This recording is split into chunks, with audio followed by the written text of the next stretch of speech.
Encontrou um negociante em sua casa aquecendo as mãos, à lareira vestido com uma bela roupa de pano verde, larga e debruada de peles pretas. O Flamengo recebeu o viajante com grande amabilidade e convidou-o para ficar em sua casa. Mal se sentaram para jantar, o cavaleiro espantou-se com o paladar da comida, que estava temperada com especiarias para ele desconhecidas. O negociante riu-se e abanou a cabeça e disse: Vê-se que conheces mal o mundo novo. Indignado com estas palavras, o cavaleiro começou a narrar a sua viagem. Quando ele terminou, o Flamengo disse: Contaste-me uma bela história, mas daqui a pouco vai chegar alguém que te contará histórias muito mais espantosas. De facto, passado pouco tempo, bateram à porta da casa, ouviram-se passos nas escadas e depois penetrou um homem na sala. Alto, forte, de aspecto rude, pele queimada pelo sol e andar baloiçado. Este é um dos capitães dos meus navios, disse o negociante. Voltou há 2 dias de uma viagem. O recém-chegado pôs-o em cima da mesa 3 pequenos cofres e disse: Aqui estão 3 amostras das mercadorias que trago. O primeiro cofre estava cheio de pequenas pérolas. O segundo cofre estava cheio de ouro, e o terceiro cofre estava cheio de pimenta. Espantou-se o cavaleiro com aquilo que via, pois naquele tempo a pimenta era quase tão rara como o ouro. O dono da casa pôs mais lenha na lareira, serviu o vinho aos seus hóspedes e os 3 homens sentaram-se à frente do lume.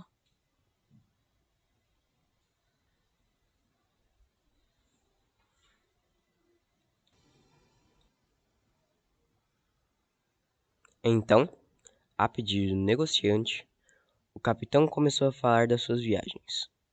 Contou como desde muito tinha seguido a carreira de marinheiro, viajando por todos os portos da Europa desde o Mar Báltico até o Mediterrâneo.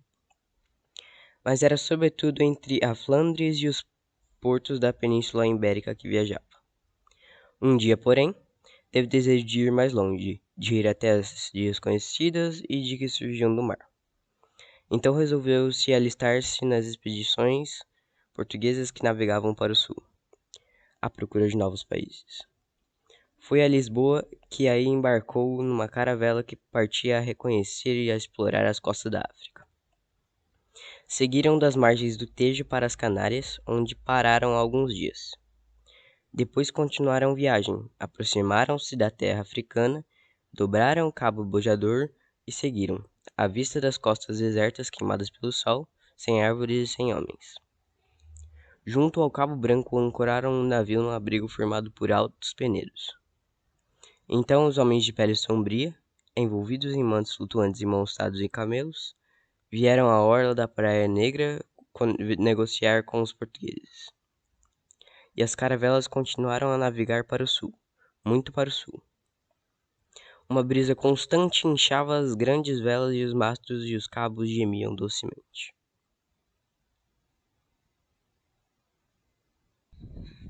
Até que, para além das intermináveis costas nuas e vazias, sem árvores e sem sombra, surgiram as primeiras palmeiras.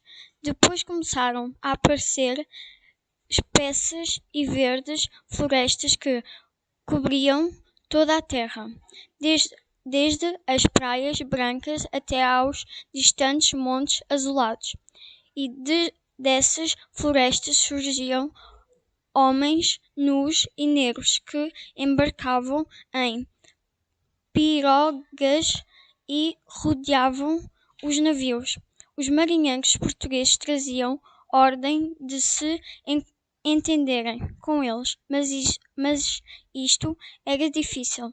Em geral, os negros desapareciam entre o arvoredo, mal as caveiras encoravam. Então os marinheiros que desembarcavam eram recebidos com flechas envenenadas dos homens escondidos.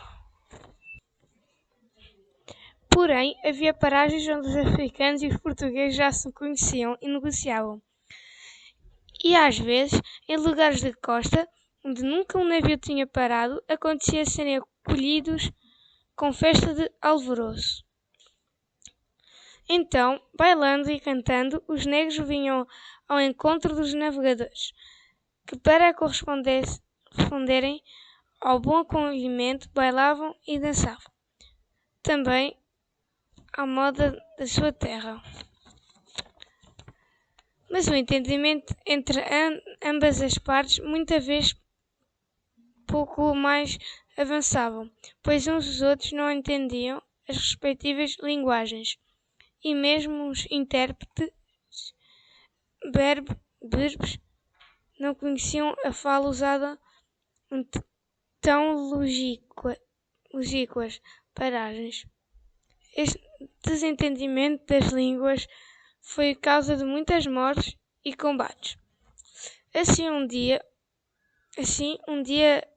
a caravela ancorou em frente de uma larga e bela baía, rodeada de um pequeno grupo de negros que espreitavam ao navio.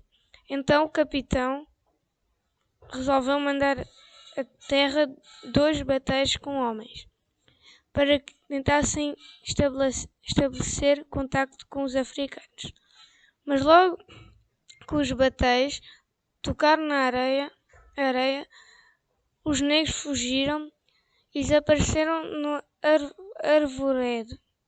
Talvez tenha sido medo por verem que nós somos muitos e eles poucos, disse um português chamado Pedro Dias, e pediu aos seus companheiros que lhe deixassem um batel e embarcassem todos no outro e se afastarem da praia.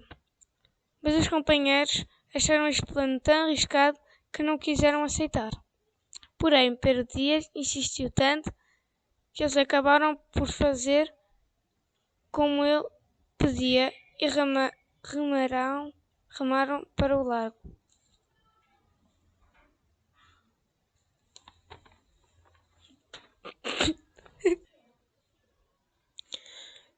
O português mal ficou sozinho. Caminhou até ao meio da praia e ali colocou panos coloridos que tinham trazido como presente.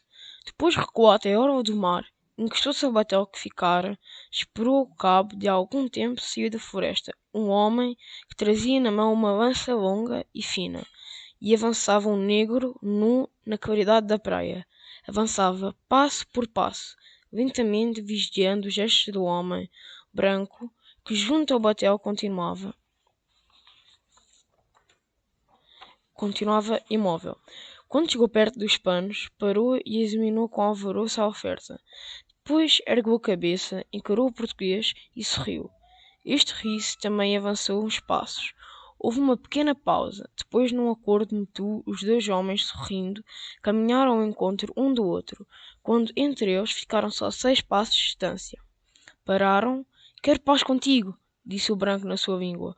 O negro sorriu e respondeu 3 palavras desconhecidas. Quero paz contigo, disse o branco em árabe. O negro tornou a rir e tornou a responder as palavras ininteligíveis. Quero paz contigo, disse o branco em berber. O negro sorriu de novo e mais uma vez respondeu as 3 palavras exóticas. Então Pedro Dias começou a falar por gestos. Fez o gesto de beber e o negro apontou-lhe a floresta. Fez o gesto de comer e o negro apontou-lhe a floresta. Com um gesto de convite, o marinheiro apontou o seu batel. Mas o negro sacudiu a cabeça e recuou um passo, vendo retrair-se o português. Para voltar a estabelecer a confiança, começou a cantar e a dançar. O outro, com grandes saltos, cantos e risos, seguiu o seu exemplo. Em frente um do outro, bailaram algum tempo.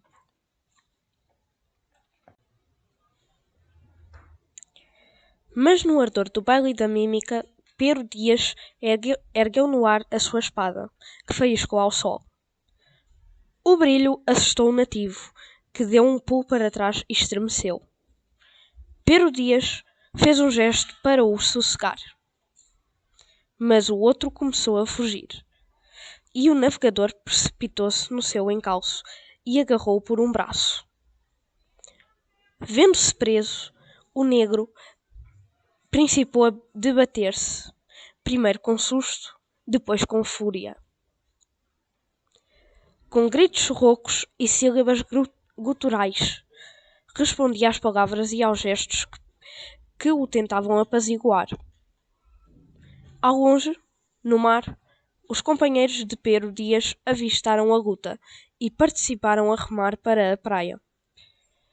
O negro viu-os aproximarem-se, julgou-se cercado e perdido, e apontou a sua lança. Pero Dias, com a espada, tentou aparar o golpe, mas ambos caíram trespassados. Os portugueses saltaram do batel e correram para os corpos estendidos. Do peito do negro e do branco corriam 2 fios de sangue. "Olhem!" disse o moço. "O sangue deles é exatamente da mesma cor." De bordo veio o capitão com mais gente e todos. Durante uma hora choraram o triste combate. O sol subia no céu e aproximava-se o calor do meio-dia. Não sabendo quando voltariam a desembarcar, o capitão resolveu não levar para bordo o cadáver de Pero Dias. Os 2 corpos foram sepultados ali mesmo, na praia. E, com a lança do gentio e a espada do cristão, os marinheiros fizeram uma cruz, que espetaram na areia, entre os túmulos dos 2 homens mortos por não poderem dialogar. Chegado a este ponto da sua narrativa, o capitão Flamengo calou-se uns momentos, olhando para o lume. O negociante serviu de novo vinho aos hóspedes, e até altas horas continuaram a ouvir o marinheiro da Flandres contando as longínquas viagens, as ilhas desertas, as árvores descomunais, as tempestades, as calmarias, os povos misteriosos.